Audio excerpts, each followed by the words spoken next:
Log to IN22S5 proxy and proxifier. Select country. Select state.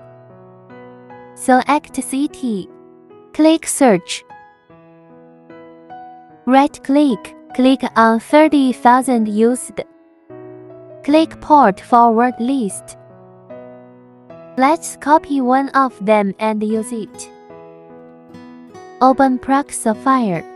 Click Proxy servers in the profile. Click Add.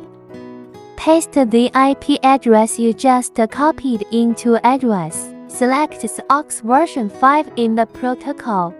Click Check. Show Proxy is ready to work with Proxifier. Click OK. Click OK. Click Yes. Click OK. Click OK. Click on Proxification rules in Profile.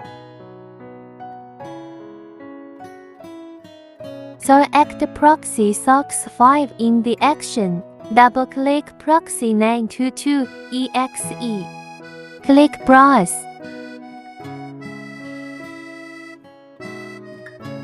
Select Google and click Open. Delete Proxy 922.exe.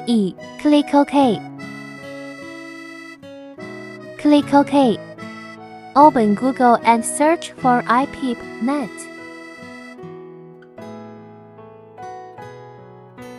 The IP address shown here is the same as that in IN22S5. This is the tutorial for using IN22S5 and Proxifier.